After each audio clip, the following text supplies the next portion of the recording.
Well, we're joined now by Aubrey Allegretti, Chief Political Correspondent for The Times.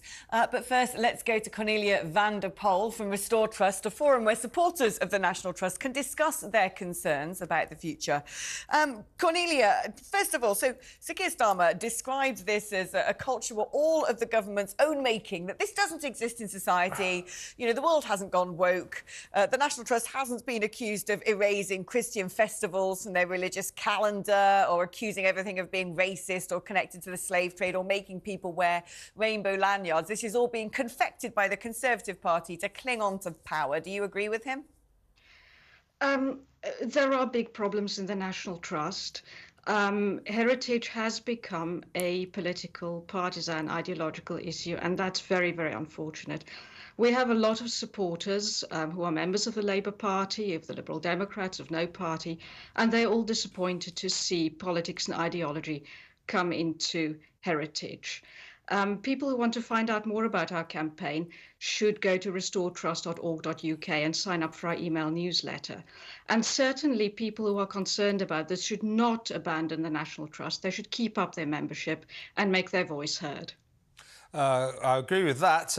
Now, Keir Starmer is saying, Cornelia, that essentially a culture war involving the National Trust is all the Tories' own making. I don't think it is. I think that people like yourself, often people late in life with time on their hands, want to give something back. They go and work for our beloved National Trust, which in the past did not have trigger warnings on the items that are displayed in its stately homes, did not have signs with trigger warnings on about the gardens, did not have people who showed you around the house wearing sort of LGBT lanyards, you know, supporting the gay community, all of which are great, but that's not what we go to see stately homes or resplendent gardens for. This isn't a culture war of the Tories' own making. It somehow evolved from within the ranks of the National Trust. Am I right? Well, as I say, there are big problems. Since COVID, the National Trust has lost tens of thousands of its volunteers. A lot of volunteers write to us and say that they no longer feel happy or welcome in the National Trust. We think the big problem started with the so-called Mansion Report of 2020, where visiting historic houses was described as an outdated mansion experience. Well, we know a lot of people, and a growing number of people, enjoy visiting historic houses and think it's really worth doing. And then, of course, there is the notorious slavery report. Well, Sir Simon Jenkins, speaking on the Today programme, gave that a gamma minus for scholarship. It was disappointing. It was skewed. It reduced complex issues to simple sound bites. And when you go around houses, very often you see historical comment that is not relevant, that doesn't actually address the thing you're looking at. And that tries to score ideological or political points. And that really isn't right. And what we want to see are higher intellectual standards in the National Trust. I mean, you would argue, wouldn't you, that essentially sanitising history, or worse still, I suppose, retrospectively correcting it, essentially goes against what the purpose of the National Trust is supposed to be, which is protecting heritage, even if that involves doing so in all of its gory detail. Well, yes, the National Trust's job is, in the case of houses, there's also countryside, of course, but in the case of houses, it's to protect and preserve them for future generations. And this should be done in a rigorous way, without bias, without ideology interfering. Yeah, and I think, Cornelia, that what we want, and I think perhaps what your organisation, your excellent organisation, Restore the Trust, is all about, is we want our National Trust back. We don't want to walk into a stately home or to look at some stately gardens and be assailed by signs that say, the bloke who cut this hedge used to know someone who owned a plantation in the Caribbean and is therefore connected to slavery. We don't really care, and we don't want this woke nonsense. So it is not a war that the Tories have picked. For some reason, certain elements from within the National Trust has decided that this is the way forward, and I don't think it is. Right. I mean, clearly there are very interesting connections with, say, for example, the Caribbean or with the British Empire, with India or whatever in some houses, for example, Clive at Powys Castle. But very often these connections are presented in a way that's oversimplified and that demonizes the person concerned. I'm thinking particularly of Clive, for instance. So presented in a way that's biased and unfair. And that really shouldn't be happening. The National Trust, as I say, should be rigorous about how it presents information. There's a lot of really interesting stuff there, but it needs to be presented in a way that respects everybody's intelligence. Is this sort of dumbing down or wokeification of the National Trust actually having an impact on the amount of people who go and visit some of the properties now? Well, probably not. We think country house visiting is remaining very, very popular. It is having an impact on the number of volunteers. A lot of volunteers are not happy, don't really feel valued and welcome anymore.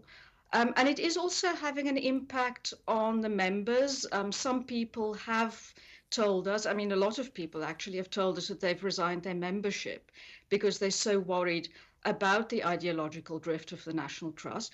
And we think the National Trust should be a place where people can come together regardless of politics, you know, where you leave politics at the door, where you go and find out about heritage, history, countryside, nature, whatever it is.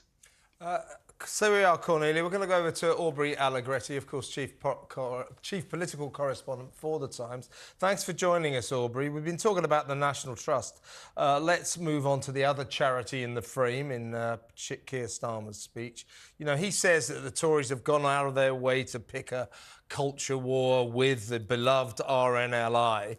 But I think what they're talking about, and I think a lot of people in Britain, they don't like the fact that lifeboats have, in quite a few instances, become effectively taxi services for migrants, and that they go into French waters, these lifeboats, to pick up migrants and ferry them into our waters and back to Dover.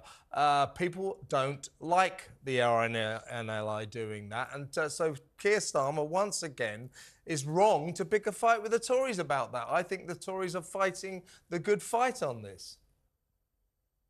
I think it's hard to say categorically how the sort of sentiment towards various institutions like the RNLI and the National Trust has shifted. Obviously, there is sort of anecdotal data and people have their personal opinions.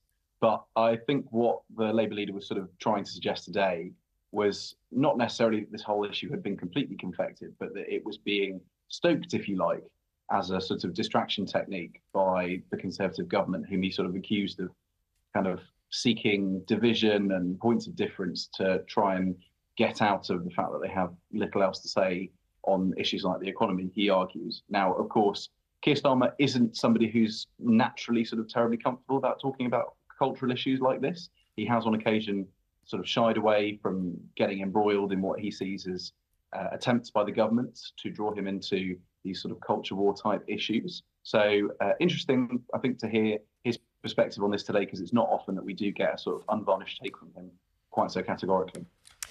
Yeah, I mean, it's interesting, isn't it, that just when we thought the Conservative Party were just killing themselves into electoral oblivion, Keir Starmer doesn't open his mouth. It seems to me he's picked a topic to say absolutely nothing on for a reason, but those around him have been yapping quite a lot, and it's not going to do him much good. You've had David Lammy calling for a closer relationship with the EU, Sadiq Khan saying new visa rules with the EU should be thought about and a return to the customs union should be on the table. Hilary Benn saying the EU would breathe a sigh of relief if Labour won the election. And then to top it all off, that very useful idiot north of the border, SNP leader Humza Yousaf, has invited Starmer for a cosy chat to talk about a potential coalition deal. I mean, this must be CCHQ's dream, all of these headlines coming out. Yeah, if all of that were true, they would certainly like to sort of confect it in that way. I mean, I don't think it strikes me as that odd that the leader of a sort of devolved government would offer to hold talks with the presumed incoming head of the UK government. Liz Truss, I think, sort of famously said she'd ignore Nicola Sturgeon. It sort of plays well with the base, but does it really play well on the sort of diplomatic global stage? Do the vast majority of voters really take those sorts of attitudes seriously? We'll have to see come polling day. Labour has been in a sort of strong position out in front for at least the last 12 months since Rishi Sunak's become Prime Minister. So whether or not any of these issues are really that new, it doesn't really suggest they're shifting the balance of the polls. People still seem attracted to Labour, mostly worrying, obviously, about their own finances and the economy, and that seems where the election is most likely to be fought. Aubrey, Starmer's, to go back to Starmer's speech today, which in terms of political verbiage plummeted new depths. I mean, it just didn't make any sense. It's something about a society of service. In a society of service, doing the right thing will be rewarded. Working hard will pay off for people, and building caring, compassionate communities will make our country stronger, more prosperous, fairer for everyone. If you serve others, this country will serve you. What a load of crap. And what is he talking about? Well, I suspect that given his audience was sort of civil society leaders and charities, that there was probably a sort of audience in the room who appreciated that message. Obviously, it's not for sort of everyone, and it's not going to be Labour's kind of main argument going into the general election. And you could argue, as others have done, that sort of Labour and Keir Starmer are sort of equivocating on big issues of sort of national policy, and Labour is almost trying not to sort of put a step wrong or say anything incorrect. So this was, I'm sure it will be criticised as vacuous as it has been by the Conservative Party chairman. There is a sort of difficulty that most sort of incoming prime ministers face. Keir Starmer harked back to David Cameron talking about the big society in 2010. There is a need, if you like, for some leaders to try and express what they see as the way they want to change for the better the social fabric of the country. So it doesn't necessarily cost kind of pounds and pence and can be chalked up easily on a pledge card. I still think there's some room in the overall political debate we'll have over the next 9-10 months towards the general election for issues like this. I'll tell you what, I reckon it could be every bit as successful as Cameron's big society campaign. I think he's just got the same speechwriter as Meghan Markle, quite or frankly, David Cameron. What is he on about? Aubrey, thank you so much. Thanks, Aubrey.